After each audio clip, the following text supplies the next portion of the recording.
নবী আমার জীবন ভরে দিনের লাগি কষ্ট করে নবী আমার জীবন ভরে দিনের লাগি কষ্ট করে তারপরে তেও কত মারা মারলো তারে দুশ্মনে নবী বিনে কে তরবেন কোন সিরাত মিজানে অগো নবীর উম্মতেরা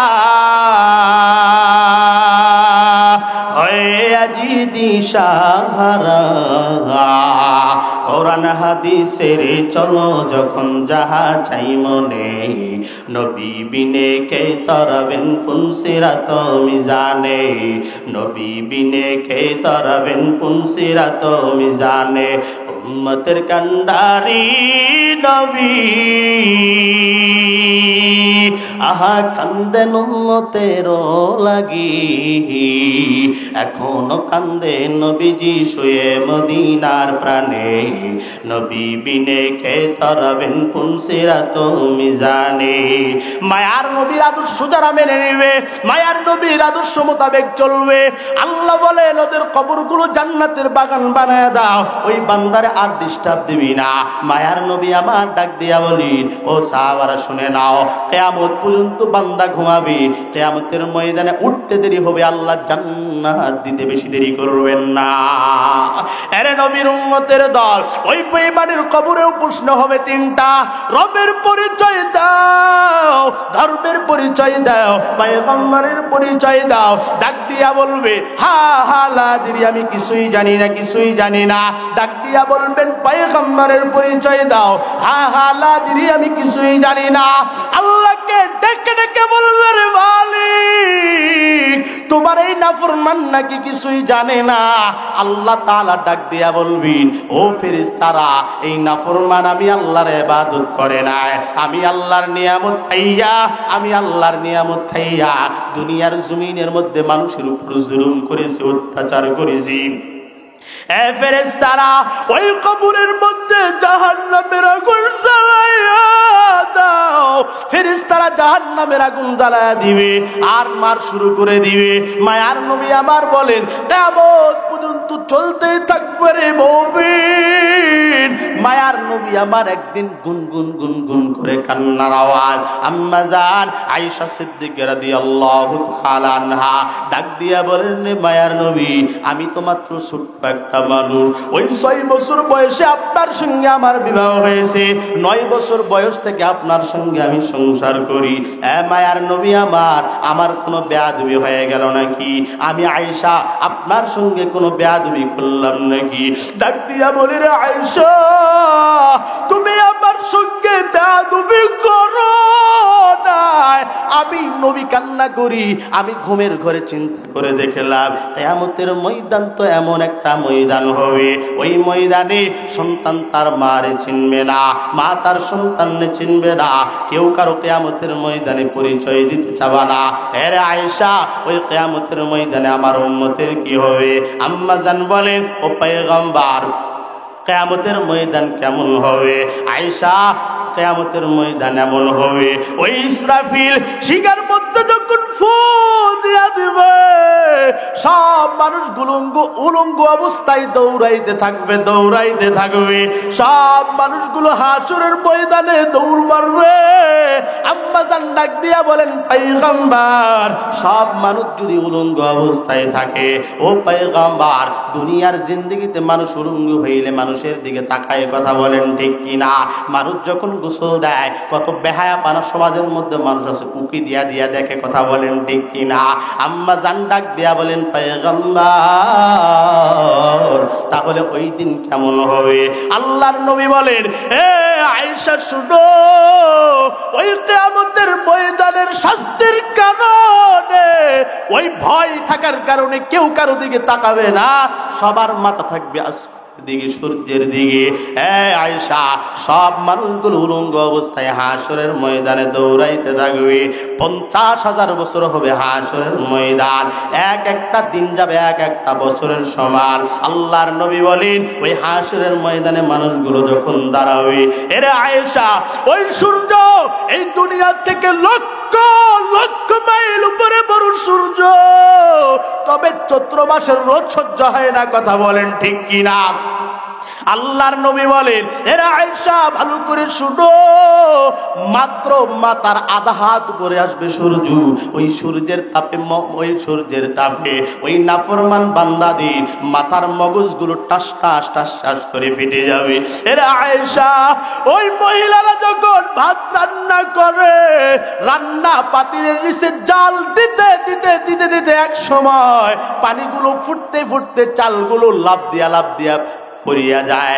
এরে আয়েশা, ওই রকম ভাবে কিয়ামতের ময়দানে বান্দার মাথার মগজগুলো ফুটতে থাকবে, মাত্র মাথার আঘাত উপরে আসবে সূর্য।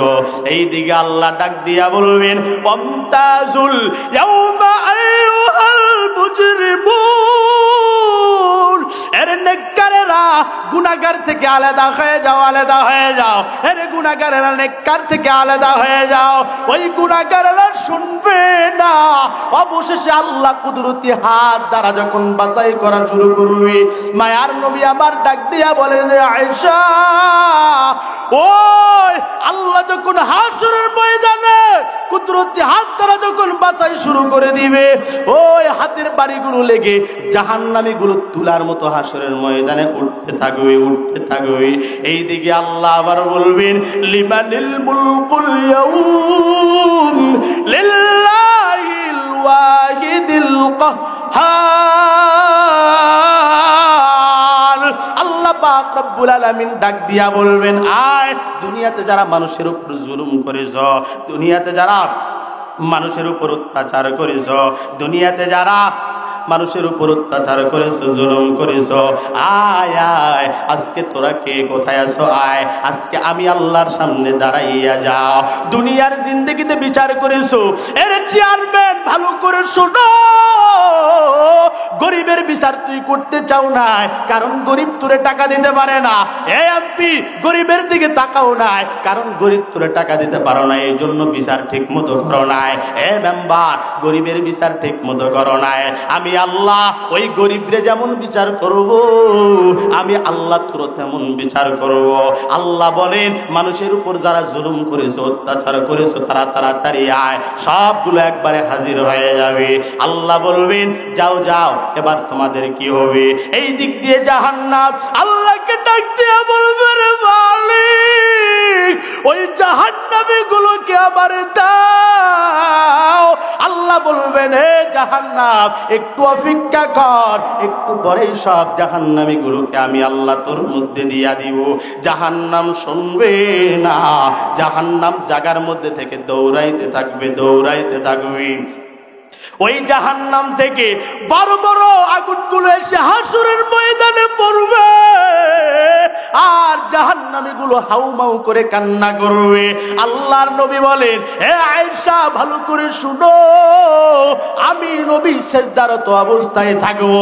আল্লাহ বলবেন, হাবিবুল্লাহ, আর আপনি কান্না করবেন না গো নবী, কারণ দুনিয়ার জিন্দেগিতে যাইয়া আপনারে কাফেররা কতই মারানা মারছি, ওই দুশ্মনেরা কতই না মারছি। ও পয়গম্বর, আজকে আর আপনি কান্না করবেন না।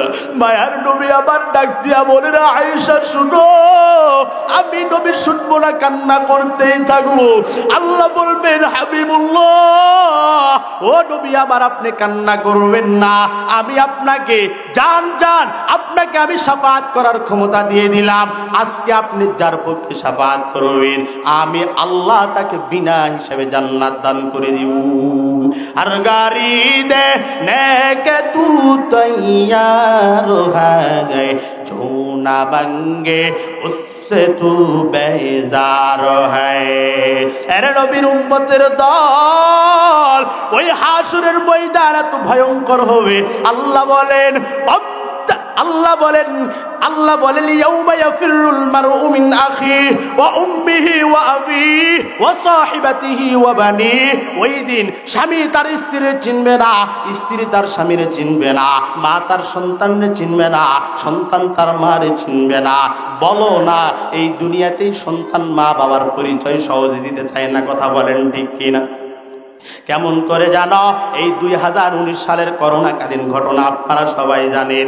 এই করোনাকালীন সময়ে মা বাবার করোনা হয়েছে, সন্তান মা বাবার পরিচয় দিতে চায় নাই, কয় ধরলেই নাকি করোনা ধরবো।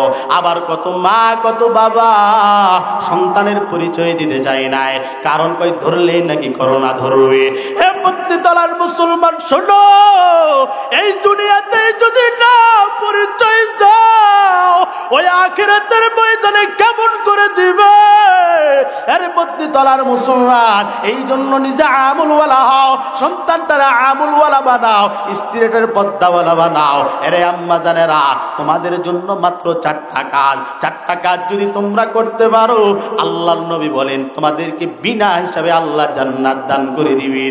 1 নম্বরে 5 ওয়াক্ত নামাজ পড়া, 2 নম্বরে রমজানে রোজা রাখা, 3 নম্বরে পর্দা করা, 4 নম্বরে স্বামীর খেদমত করা। এই 4টা কাজ যদি কোনো মহিলা মা বোন যদি করতে পারে আল্লাহর নবী বলেন আল্লাহ তাকে বিনা হিসাবে জান্নাত দান করে দিবি।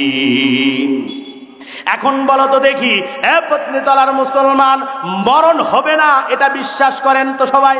মরণ হবে এটা বিশ্বাস করেন না আপনারা? মরণ তো হবেই। মরণ থেকে পালানোর কোনো জায়গা আছে নাকি বলেন তো দেখি? পৃথিবীর এমন কোনো স্থান নাই যে স্থানে গেলে আপনার আজরাইল দেখবে না, এমন কোনো জায়গা আছে নাকি? এই জন্য কবি বলেন মরণ থেকে যতই পালাও তুমি, মরণ তো তোমায় লইবে ঘিরি। যদিও সুদূর আকাশ প্রাণে লুকাও লাগাই সিঁড়ি, নদী পথে নৌকা চালাও এরে মাঝি ভাই, বেলা ডুবার আগে আমি ওপার যেতে চাই। ডুবে গেলে বেলার আর ওঠে না, ভেঙে গেলে মেলার আর জমে না।